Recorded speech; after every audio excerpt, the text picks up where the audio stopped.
July 24th, 1847.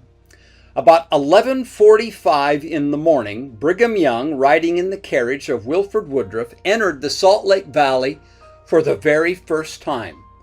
Wilford would later describe that he stopped there on the bench land, this would be up near This Is the Place Heritage Park, and turned his carriage so that the ailing president could look over the valley. President Young was, for a time, enwrapped in vision. At last he said, quote, "This is the right place, drive on," end quote. From there, Wilford says that they turned north and joined a number of their brethren who were camped near City Creek, who had already been in the valley for some 2 days. When President Young arrived, he found the men hard at work, plowing, planting, and constructing irrigation. Some 5 acres had already been cultivated near Main and First South. Can you picture where that's at? Can't imagine a garden spot there now, can you? The next day was the Sabbath, and about 10 a.m. the men assembled for worship around the cannon. One of the first sermons delivered was by George A. Smith, who spoke of Isaiah's prophecy of the house of the Lord being established in the tops of the mountains. There was much rejoicing and gratitude expressed, not only for having at last found the place which God for them had prepared, but that in the journey that vanguard company had lost not a man, woman, or child in the crossing. And what of the place that those pioneers had found? As they entered what they called the Great Basin, they saw it ringed with high mountains, quote, like pyramids towering towards heaven on all sides, some of which were beautifully capped, even at that late time of the year, with an abundance of snow. The lake shimmered a dark silvery blue in the distance. The canyons teemed with wildlife, bear, deer, mountain sheep, signs of buffalo, waterfowl, and so much, much more.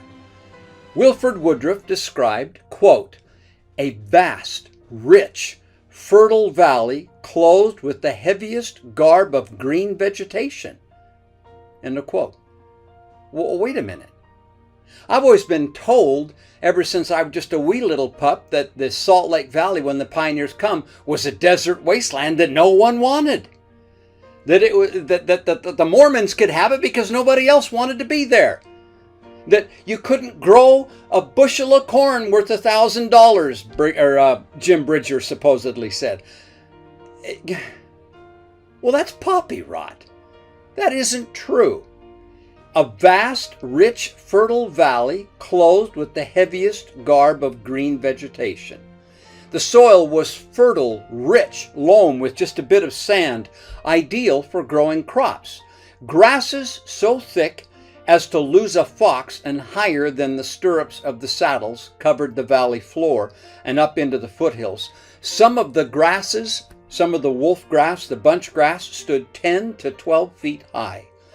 The valley abounded with, quote, "the best freshwater springs, rivulets, creeks, brooks, and rivers," end quote. Along these gravel-bottomed water courses, willows and shrubs covered both banks. It was indeed, as the mountaineers had described, the oasis of the Wasatch, a beautiful, rich land teeming with prospects and promises. Mountain men like Jedediah Smith had frequented this area many times before. Native American tribes roamed over the land and within a short time visited the pioneer camp. This was not the United States at that time, but Mexican territory, and would remain so until the Treaty of Guadalupe Hidalgo ceded it to the United States the following year. When Thomas Bullock first looked upon the valley from the east, Big Mountain, he was constrained to exclaim, quote, "Hurrah, hurrah, hurrah! There's my home at last," end of quote.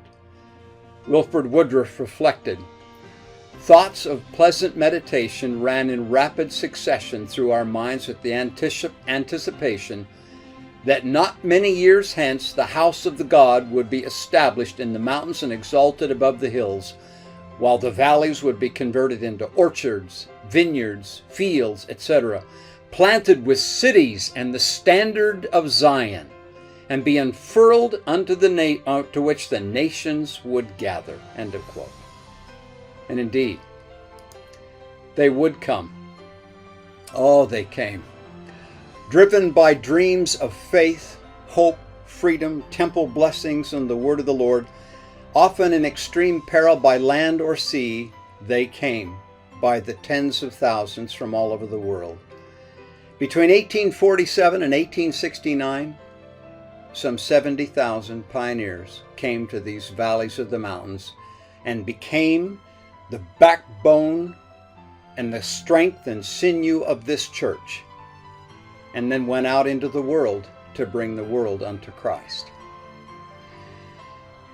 Many thousands died along the way and lay buried in often unknown and unmarked graves along the trail. The price they paid for their faith is our enduring legacy, our family pride, and, if you will, the needle of the Liahona that points our eternal course. Pioneer Day started in 1849, and it is now that we may remember them and do likewise.